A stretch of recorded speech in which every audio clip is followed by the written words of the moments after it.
Très heureuse de vous retrouver, mesdames et messieurs, encore une fois, pour ce nouveau numéro de Check-up. Des milliers de personnes en République démocratique du Congo sont victimes du paludisme et parmi eux, des femmes enceintes et des enfants de moins de 5 ans. Cette maladie est également à la base de la mortalité maternelle et infantile. Quelle est à ce jour la situation de la lutte en République démocratique du Congo? Quelles sont les avancées dans la prise en charge et quels sont les préalables pour rendre la lutte plus efficace? On en parle tout de suite dans Check-up avec le docteur Fernandine Panzou, chef de division malaria à Sanru. D'intenses campagnes de communication sont menées pour distribuer gratuitement les intrants à travers toute la République. Des moustiquaires imprégnés d'insecticides à longue durée sont offertes. Des milliers d'actions sont entreprises chaque année par le gouvernement congolais et ses partenaires dans la lutte contre le paludisme et les résultats sont visibles. Des efforts qui ne semblent pas passer inaperçus. De 40% réduit du nombre total de cas de patients, la République démocratique du Congo fait partie des nations africaines ayant remporté un prix octroyé par l'Alliance des leaders africains dans la lutte contre le paludisme. Pour ce faire, 3 stratégies de base ont été retenues. Il s'agit de toute une série d'activités de prévention de la maladie, ainsi que des activités de traitement, diagnostic et traitement des cas, accompagnées par une surveillance robuste pour générer des données fiables pour la prise de décision. Sur terrain, les faits sont réels et l'impact sur les ménages déjà en proie pour la plupart aux défis sociaux énormes inquiète. Selon les tendances, en RDC, le paludisme demeure l'une des premières causes de mortalité infantile. J'éprouve beaucoup de difficultés pour s'occuper des enfants lorsqu'ils sont atteints par la malaria. Le traitement requiert des moyens financiers qu'on n'a pas toujours.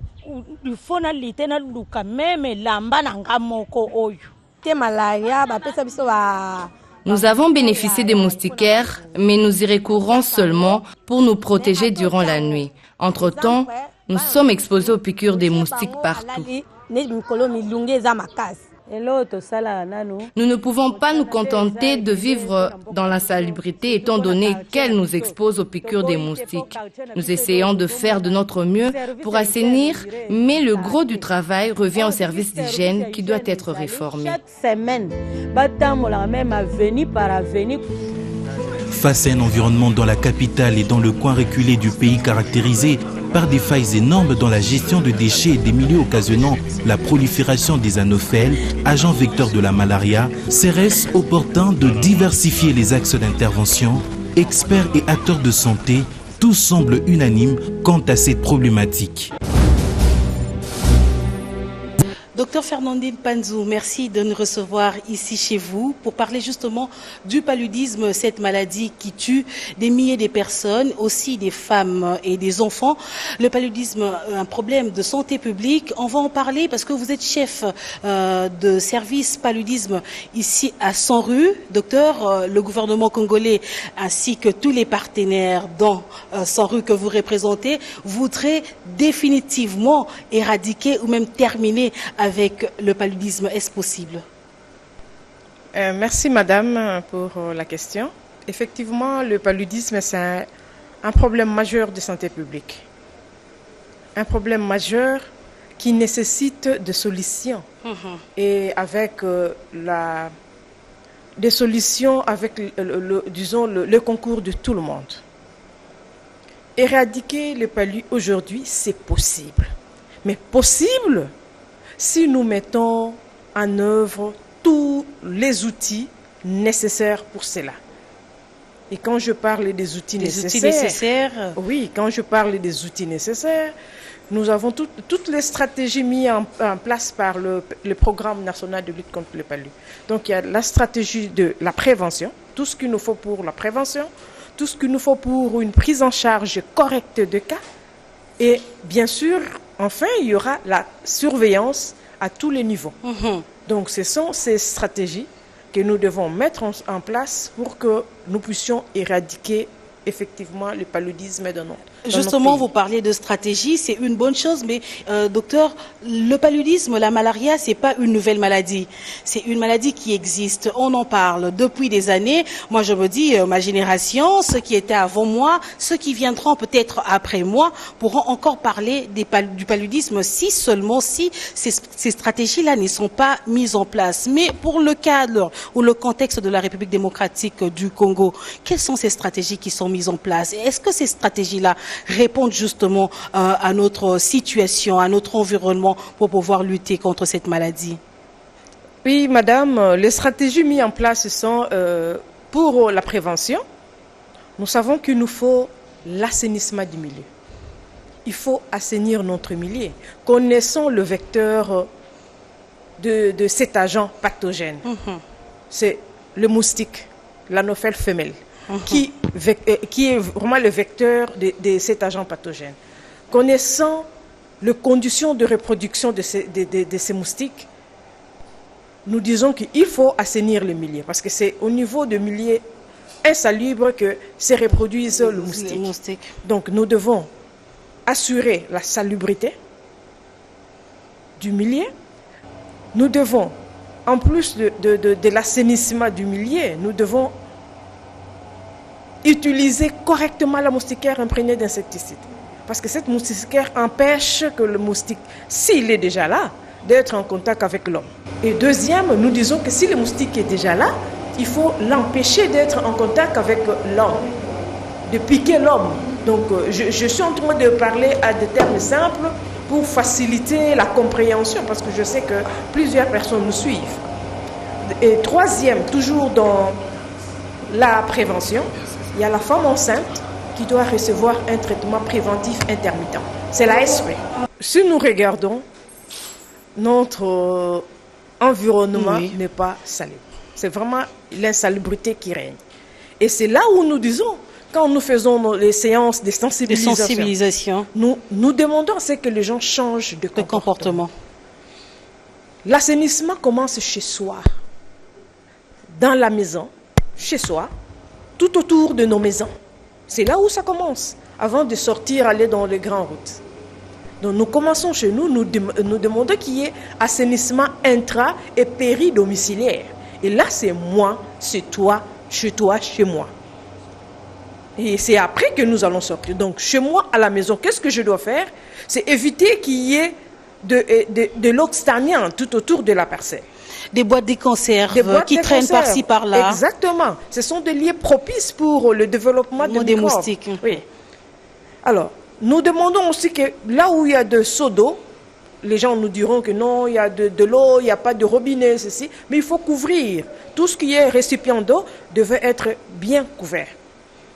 C'est ce que nous faisons. Et tout autour, donc éviter de coins sombres dans la maison, le lieu là où les moustiques peuvent aller se cacher et ressortir le soir pour faire ce qu'ils peuvent faire. Donc, nous disons, à l'intérieur de la maison, éviter toute situation pour pouvoir aider le moustique à se développer, et tout autour, éviter de boîtes, de conserves, et éviter des pneus usés. Exactement, tout ça, des eaux usées. Et si nous pouvons curer tous les caniveaux devant chez soi, ce serait idéal, et désherber.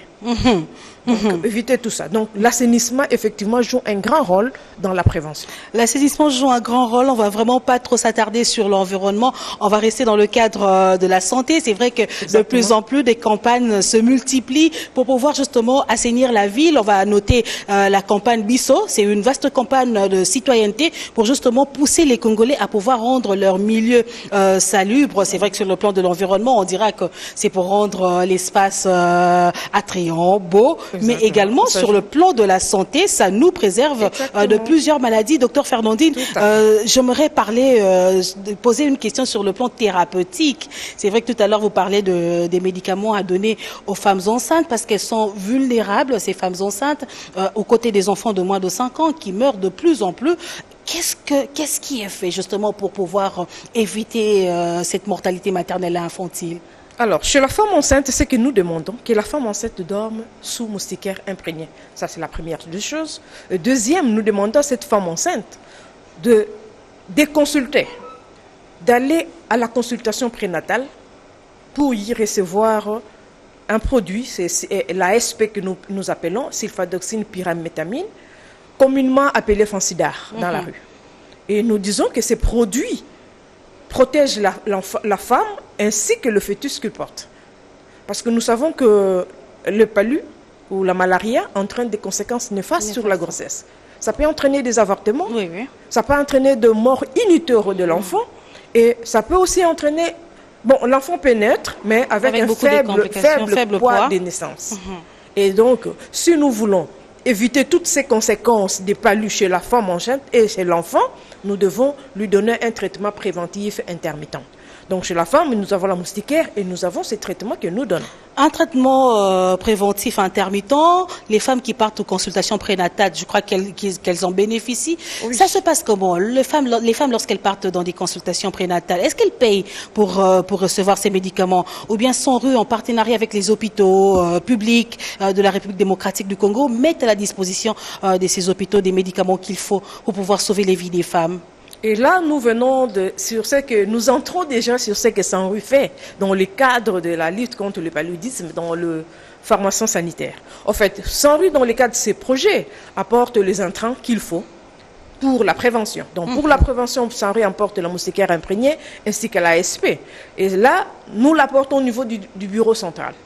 Les bureaux centraux, comme il y en a 35 à Kinshasa, et il y en a 516 en RDC, mais dans le cadre des projets de lutte contre le paludisme financés par le Fonds mondial, que je gère moi, nous appuyons 324 zones de santé, près de 60% des zones que compte la République. Et dans ces zones de santé, nous apportons ces intrants pour que le bureau central, avec un plan de distribution, arrive à approvisionner les formations sanitaires. Et ces produits arrivés au niveau des formations sanitaires, là où les femmes sont censées venir consulter, sont gratuits. Mais il est vrai que nous ne subventionnons pas le frais de consultation, parce que vous savez qu'il y a justement. Donc les actes sont payants, c'est plus... C'est surtout, au fait, ces intrants que nous apportons qui sont gratuits. Donc la femme peut venir payer sa consultation pour la consultation prénatale, mais avant de sortir du bureau du médecin, elle reçoit gratuitement la moustiquaire avec des médicaments. Exactement. Et pour l'ASP, aujourd'hui nous parlons des 4 doses qu'il faut donner à la femme enceinte. Et nous savons que la femme, en fait, la première dose doit être donnée à 16 semaines, donc près de 4 mois de grossesse. Et souvent chez la femme analphabète, nous disons, quand l'enfant bouge, l'enfant commence à bouger à 4 mois de grossesse. Et quand l'enfant bouge, c'est en ce moment-là que nous commençons la première dose. Et 1 mois après deuxième dose, 1 mois après 3e dose et jusqu'à la 4e dose. Justement, docteur Fernandine, je salue justement ce que vous êtes en train de faire. C'est une bonne chose. On note également au début de cette année que la République démocratique du Congo a été primée.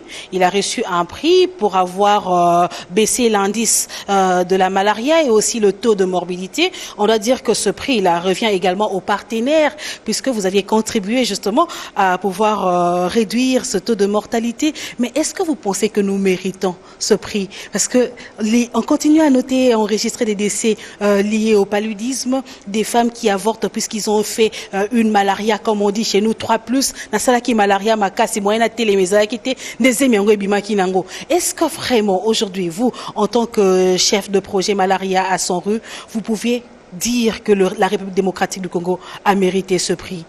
Oui, madame. La République a mérité cette prime. Oui. Nous le méritons parce qu'il y a des avancées. Nous sommes un grand pays, madame. Nous sommes un grand pays avec une grande population. Les études ont montré, même le rapport de l'OMS le montre, nos rapports que nous rédigeons chaque année avec le PNLP le montrent. De 2010 jusqu'à 2015, il y a des avancées effectivement telles qu'on l'a dit. Nous avons réduit l'incidence de plus de 40%. Et même les décès liés au paludisme sont réduits de plus de 40%. Donc nous sommes partis, nous en RDC, nous sommes partis de 28 millions de cas en 2010 à près de 19 millions de cas en 2015. C'est plus de 40%. Et nous sommes passés de 80 000 décès à 42 000 décès en 2015. Donc de 2010 à 2015, il y a une réduction et de l'incidence et de décès liés au palu de plus de 40%. Donc nous méritons cela. Mais comme je vous dis, le défi reste encore énorme. Nous sommes un grand pays, nous devons continuer. Et c'est ce que nous sommes en train de faire, continuer la sensibilisation pour que nous puissions changer de comportement, utiliser tous les moyens de prévention, changer de comportement pour un traitement précoce de palu et éviter des décès. Alors, le défi est encore là, il faudrait le relever, il faudrait aussi penser à préserver les acquis, comme on dit, docteur Fernandine. C'est vrai, c'est à saluer, c'est une très bonne chose. Mais aujourd'hui, est-ce que vous pensez que la République démocratique du Congo, qui dispose, je le sais, d'une politique, d'une stratégie nationale de lutte contre le paludisme, pourrait aujourd'hui tenir, avancer afin de relever ce défi-là, de pouvoir lutter ou éradiquer le paludisme? Oui, nous continuons. Nous sommes en train de vouloir effectivement maintenir les acquis et améliorer ce que nous sommes en train de faire. C'est comme cela avec le PNLP, il y a toujours de réflexions qui se font.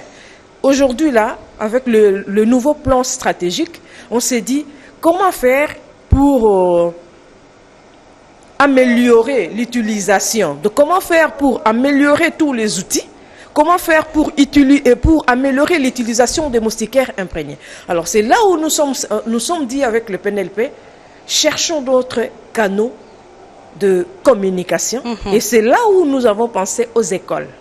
Donc il y aura des distributions qui vont se faire aux écoles. Il y aura des sensibilisations sur la lutte au niveau des écoles, sensibilisation auprès des élèves. Nous disons pourquoi élèves, c'est parce que les élèves, par les élèves, nous allons atteindre le parent et les enfants même, quand l'enfant veut avoir quelque chose, il tient et le parent arrive à satisfaire les besoins de l'enfant. Quand je dirais à l'enfant que non, tu dois dormir sous moustiquaire imprégné, l'enfant va insister auprès des parents que moi, papa, maman, faites-moi dormir sous la moustiquaire imprégnée pour que je n'aie pas la malaria. Vous avez parlé des écoles, des hôpitaux, plutôt des églises et même des universités pour pouvoir sensibiliser. Est-ce que vous pensez que c'est le meilleur mobile justement pour faire passer ce message de lutte contre le paludisme ou la malaria? Est-ce que vous pensez vraiment que vous allez toucher la cible en utilisant les élèves et les étudiants? Oui, nous pensons que nous allons toucher la cible. Parce que nous disons que la malaria n'épargne personne. La malaria, c'est l'affaire de tout le monde. Bien que nous disons qu'il y a des groupes vulnérables comme la femme enceinte et l'enfant de moins de 5 ans. Mais nous sommes tous concernés, hommes et femmes, jeunes et vieux. Nous sommes tous concernés. Nous voulons que tous les enfants, parce qu'il y a les études qui ont montré que dès que l'enfant commence l'école primaire, l'enfant ne dort plus sous moustiquaire imprégné. Parce qu'on s'est dit, dans la campagne de masse, nous disons 2 moustiquaires et une moustiquaire pour 2 personnes.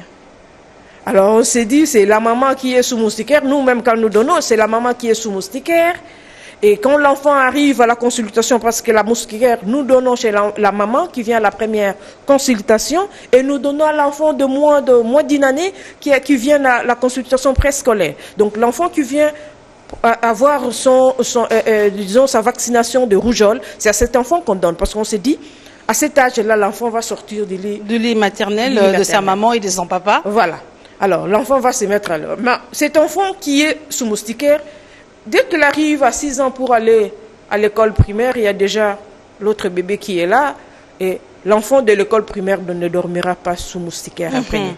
D'où l'importance de les sensibiliser, justement. Donc, les études ont montré que non, cette tranche est sacrifiée. Alors on s'est dit, mais comment récupérer cette tranche? On s'est dit, nous devons aller vers les écoles. Docteur Fernandine, lorsque je vous écoute, plusieurs questions nous viennent en tête. Vous aviez parlé à un moment des médicaments que vous mettez à la disposition des zones de santé. Ces médicaments-là, on retrouve certains sur les rues de Kinshasa, vendus. C'est également le cas pour les moustiquaires imprégnés d'insecticides à longue durée, qui sont également vendus sur le marché. Est-ce qu'il y a-t-il un suivi? Est-ce que vous avez un programme de suivi pour tout ce que vous mettez pour sauver des vies, mais qui sont vendus pour que certaines personnes puissent s'enrichir? Madame, je l'ai toujours dit à chaque fois qu'on me pose cette question, que ce que Sanri apporte au niveau des zones de santé sont le bien du gouvernement congolais. Qui gère mal alors? Laissez-moi aller jusqu'au bout.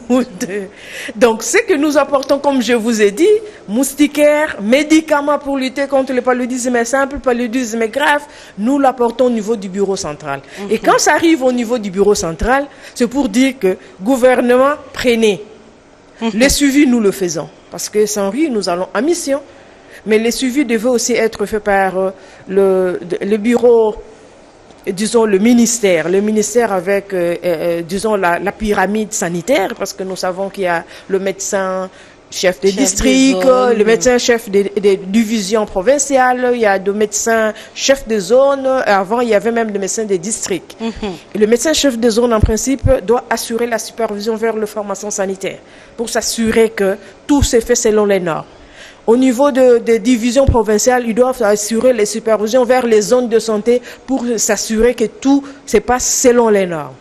Et donc, nous disons que le suivi doit se faire et par nous et par le ministère. Et nous disons à tout le monde, au peuple congolais, que ce que nous apportons appartient au peuple congolais. Et donc, nous demandons au peuple congolais d'être vigilant. De ne pas acheter. Ne pas acheter et quand quelqu'un le vend, vous devez interpeller la personne pour dire, écoutez, nous avons toujours suivi que ces produits avec ces logos Sanri ne sont pas à vendre. On nous les donne dans le cadre de ces projets pour lutter contre le palu. En fait, on a voulu ces intrants gratuits pour assurer l'accès universel. Accès universel. Parce que sans accès universel, il nous sera difficile d'éliminer la malaria. Il nous sera difficile parce que nous savons que le peuple congolais a un pouvoir d'achat faible. Et c'est comme cela que les partenaires nous disent que non, écoutez, nous venons avec ça, donnez-les gratuitement aux bénéficiaires finaux, donnez-les gratuitement aux concernés. Donc c'est ce que nous sommes en train de faire. Et nous demandons à tout le monde d'interpeller les gens qui le vendent. Parce que si vous voyez quelqu'un en train de vendre un produit avec le logo Sanru, c'est que on vient de les détourner quelque part. Voilà. Madame Fernandine, c'est bien ce que vous dites. ACT, ce sont des médicaments qui sont un médicament un peu plus prisé ces derniers temps parce que c'est recommandé justement par le PNLP. Est-ce qu'on doit oublier la quinine? La quinine reste un traitement à réserver pour les cas de paludisme grave. Prendre la quinine pour les paludismes simples, c'est prendre la quinine de façon abusive. Laissons cette molécule pour les cas de paludisme grave. Nous n'avons que 2 molécules pour le paludisme grave, l'actézinate injectable et la quinine. Donc si nous devons prendre la quinine pour les paludismes simples, nous sommes en train de vouloir préparer les résistances. Donc, une fois si nous développons les résistances sur la quinine, il nous sera difficile de soigner les paludismes graves. Donc, nous disons à la population, la quinine est là, mais réservée pour les paludismes graves ou encore en cas d'échec à l'ACT. Donc, l'ACT, c'est l'association à base d'artémisinine. C'est une combinaison à base d'artémisinine. C'est ce que nous appelons ACT. Donc, s'il y a échec à ces produits, c'est en ces moments-là, nous recommandons la quinine en comprimé.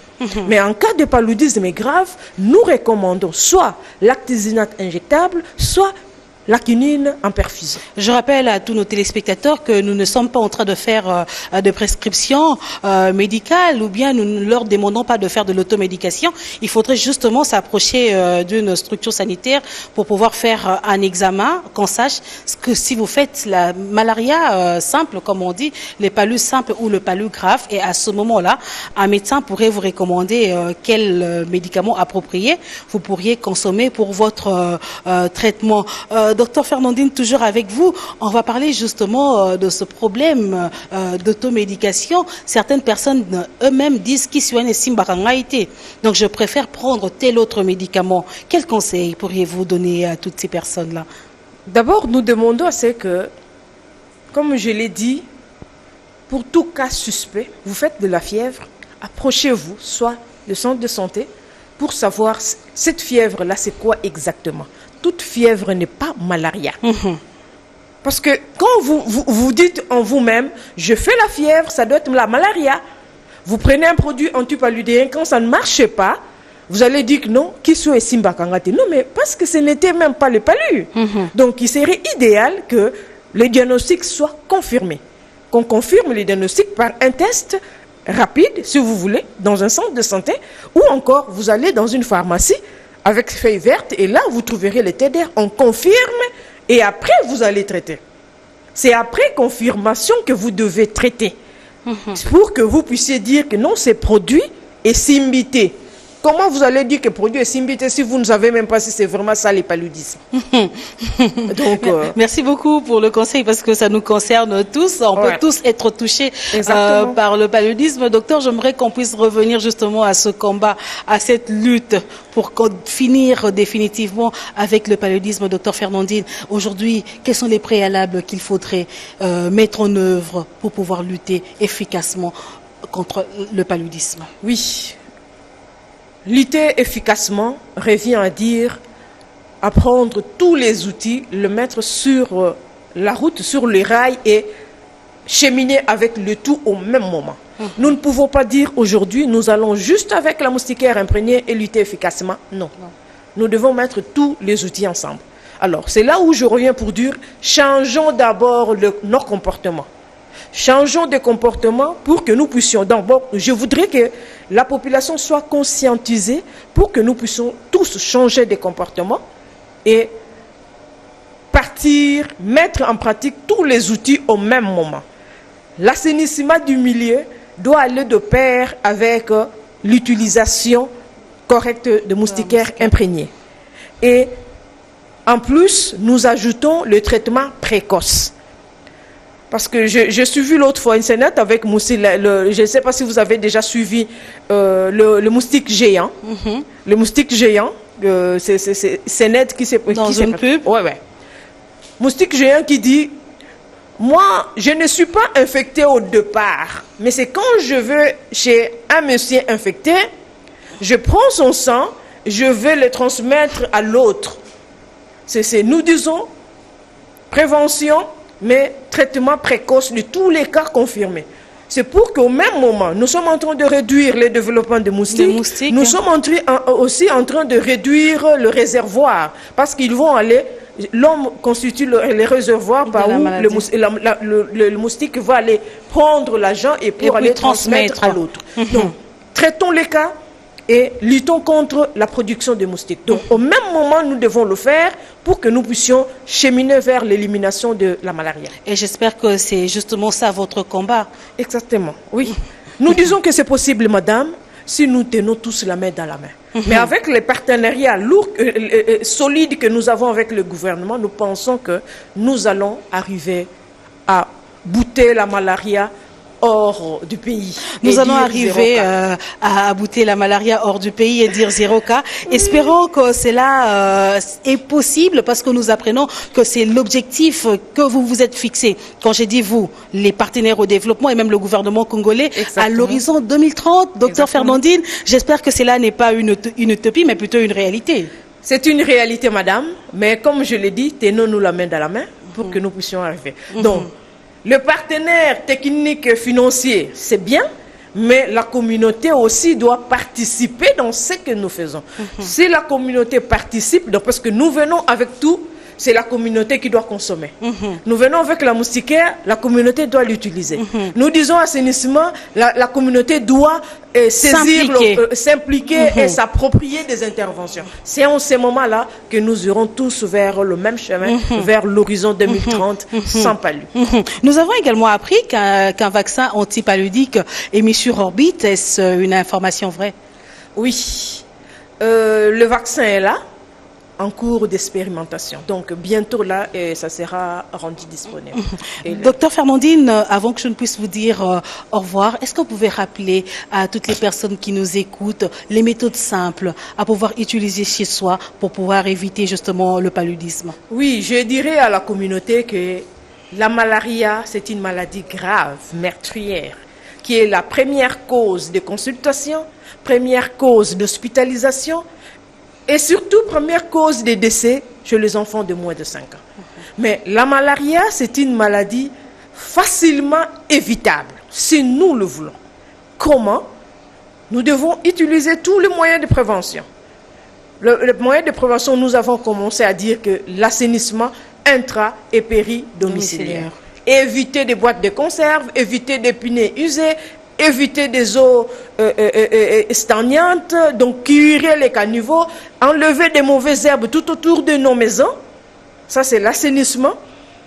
Dormons et faites dormir vos familles sous la moustiquaire imprégnée et chaque nuit.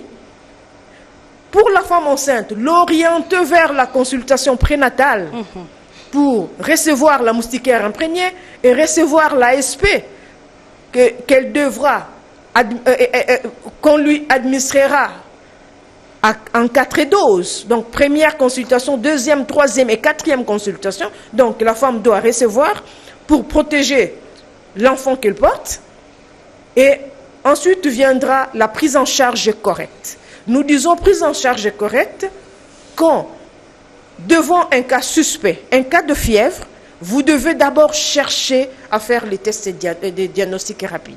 Le test soit au niveau de centre de santé, soit au niveau d'une pharmacie privée agréée, où vous trouverez les tests, vous allez le faire. Et dès que le cas est confirmé malaria, c'est en ce moment-là que vous allez prendre un produit. Nous demandons que le traitement soit un traitement précoce. C'est pour éviter de passer de simple à la gravité et occasionner les décès. Donc c'est ce que j'ai duré à la communauté. C'est une pathologie que nous pouvons facilement éviter si nous nous tenons la main dans la main et si nous changeons notre comportement. Merci beaucoup, docteur Fernandine Panzou. Les messages est clair. Un résumé que je pense que même ceux-là qui ne nous ont pas suivis au début pourraient se rattraper à la fin de cet entretien. Merci encore pour votre disponibilité. Je rappelle que vous êtes chef de projet malaria à Sanrue, cette organisation de soins de santé primaire en milieu rural. Merci pour votre disponibilité. Merci, Madame Patricia. Merci beaucoup, docteur Fernandine. Et la suite de cette émission, c'est dans votre rubrique 1001 questions santé. Comment assainir son milieu et prévenir la prolifération des anophèles? Les piqûres des moustiques sont désagréables et néfastes. Alors, chacun a des responsabilités à assumer pour se protéger et protéger son entourage. Pour y arriver, vous pouvez commencer par des gestes simples comme éliminer ce qui sert des refuges aux insectes. Il s'agit d'eau stagnante. Vous devez alors éliminer tout ce qui est susceptible de contenir de l'eau dans votre entourage pour ne pas donner à ces insectes de foyer pour se multiplier. Prenez au sérieux l'entretien de votre piscine en changeant régulièrement l'eau car la circulation de l'eau propre ne permet pas aux moustiques de s'installer. Après la pluie, débarrassez-vous de tout récipient capable de contenir de l'eau de pluie comme une bouteille ouverte, un bocal, un seau, etc. Les produits anti-moustiques vendus aujourd'hui sur le marché ne contiennent pas forcément un grand nombre de produits chimiques mais vous permettent de garder un environnement sain dépourvu de moustiques. Lorsque vous arrosez vos plantes ou votre jardin, n'oubliez pas que les eaux dans un vase et dans le pot de fleurs sont toutes à l'origine des moustiques dans votre maison. Faites particulièrement attention à votre évacuation d'eau, elle est un milieu favorable pour les moustiques. Veillez à nettoyer les objets dans votre jardin étant donné que le moustique hiberne dans ce genre d'endroit, à savoir dans le pneu usé et dans le vase. Enfin, n'oubliez pas d'éliminer régulièrement les herbes sauvages dans votre entourage. Mesdames et messieurs, ce check-up consacré à la lutte contre le paludisme est fini. Je vous retrouve très prochainement sur B1 Télévision.